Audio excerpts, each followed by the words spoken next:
Midnight Motorist is probably one of the biggest mysteries in all of Five Nights at Freddy's, mostly because of how abstract it is, but I think I have the answer to the story of this minigame, or 80% of it at any rate.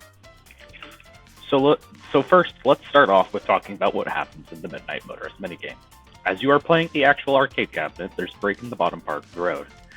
If you go into it, you start driving a purple car down a road, you drive for a bit, then you get out of the car, go to a field in the woods with a lump. If you drive past there, you can turn down a road and get out at a place called Junior's, where you can walk up to a guy that tells you that he won't let you in. After you do that, you keep driving down to a house where you can get out and go inside to meet a person watching TV who tells you to leave someone alone because he had a rough day. You ignore the person in the chair and go up to a room, knocking on the door and demanding to be let in with no response. You bang on the door and yell that you want to be let in with no response. You try to walk down and then think, "This is my house, I should be let in." So you go outside and walk behind the house to find a broken window, and you remark, "He went off to that place again. He'll be sorry when he comes back." The minigame ends. Okay, so that's the minigame. Now, the four questions are, who's the driver? What is the lump in the woods? Who's the person in the chair? And who's the runaway?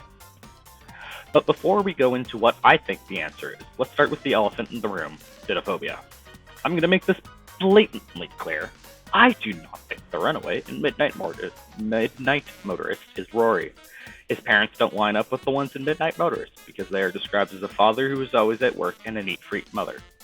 Also, the parents in Midnight Motorist are, if we assume the person in the chair is the yellow guy's wife, a neglectful and distant mom that never got past the iPad kid phase, and an abusive drunken dad. So I don't think Rory's the runaway, and I don't think I ever will. Another thing people believe in the MCI Midnight Motorist theory is that these footprints come from Spring Bonnie. Evidence for this comes from the Toy Chica high school years. In these short films, we see Toy Chica talking about how she's going to kidnap someone, and people think this is a parallel for William kidnapping. However, there's a huge problem with this. It's raining.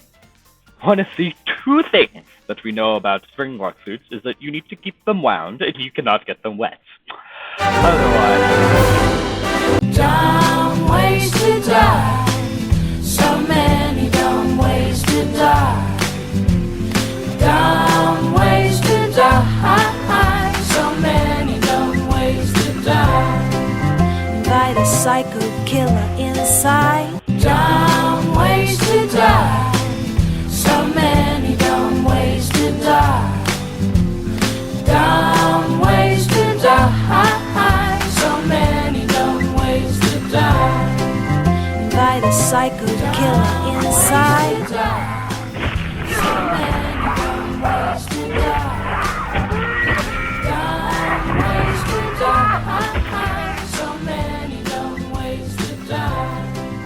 Invite a psycho. So yeah, I don't think Willie would have been stupid enough to go outside with his spring lock suit on. So now that we have covered the theories that I do not believe in, let's talk about the one that I do. Our cast is William Afton as the yellow guy, Mrs. Afton as the person in the chair, the runaway is Michael Afton, the thing making the footsteps is Golden Freddy, the green dude in front of Junior's is the bouncer, and the lump in the woods is the crying child's grave. Now, that was a lot of info that I just dumped on you. Let me explain my thought process. Let's start with the yellow guy. Why do I think he's Afton? Well, the first point of evidence is the file name for the minigame. It's called Later That Night, which I believe is talking about the night of Charlie's murder, which Afton did commit. And let's look at the car. These two cars are kind of the same if we don't take pixels into account.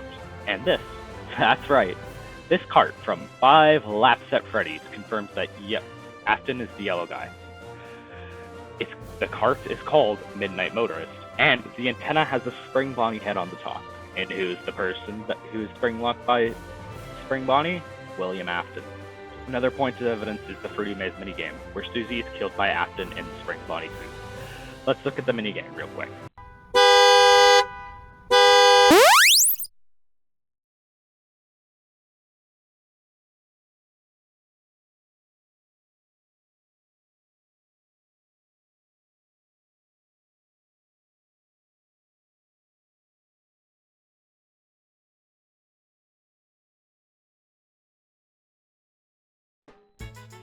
Now look here at Afton's text color.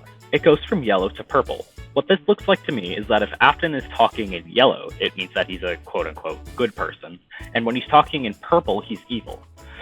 So that's why he he is yellow in Midnight Motorist. There's another point of evidence for this. If the yellow guy was purple in the actual minigame, this is what the minigame would look like. Yeah, it'd be unplayable because you couldn't see the sprite. Next, let's move on to Michael being the runaway, but first let's go over the crying child. Now, some of you may think that the crying child is the runaway who breaks the window. However, the crying child is a pitiful little runt, and nothing about this little says, "I break my window." But why do I think Michael is the runaway? Well, that goes into what I think caused the footprints. But anyway, why Michael? Well, I think Michael is Old Man Consequences, so I think he went off to that place again, is the lake where he fishes as Old Man Consequences. And the comments about he will be sorry when he gets back is William talking about putting Michael into the nightmare chambers in FNAF 4 as punishment for breaking out and indirectly killing the crying child. Next is the person in the chair. Guy in the chair.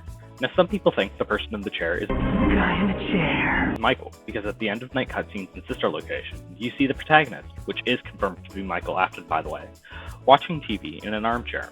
But I don't really like the idea of Michael Guy in the chair, because that leaves only the crying child to be the runaway, which I have said does not make sense. Which only leaves the elusive Mrs. Afton.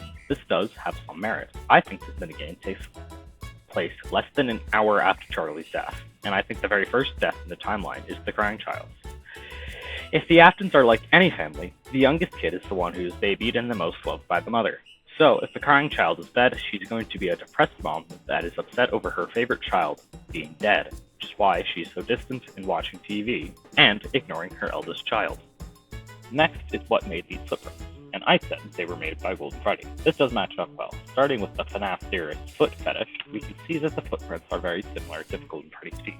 And like I said, if Michael's the runaway, and if he sees things that kill his brother outside the window, I personally think he would go after it to go see what it is. Now, onto who the green dude outside of Junior's is.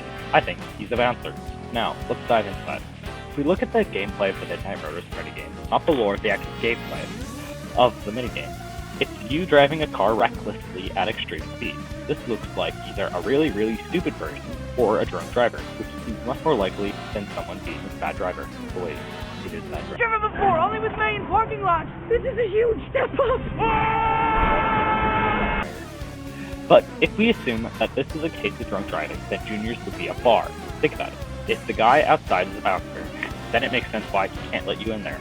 If the yellow guy is visibly drunk, it is illegal to allow a already drunk person into a bar. So just by that logic, I think the green dude is a bouncer.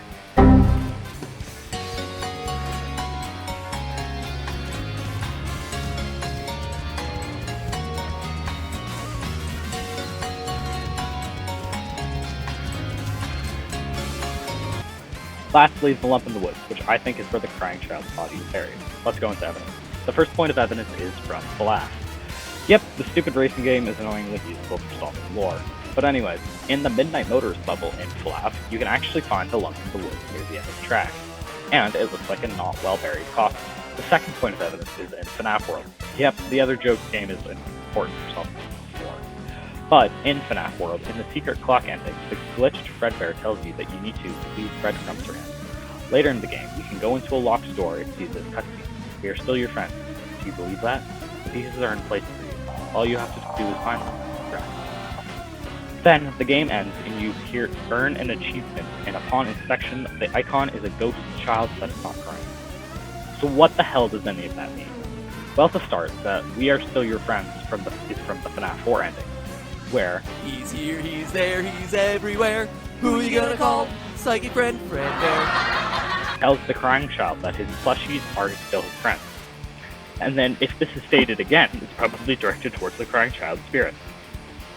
But still, how does that imply that the crying child is buried in the woods in Midnight Motorist?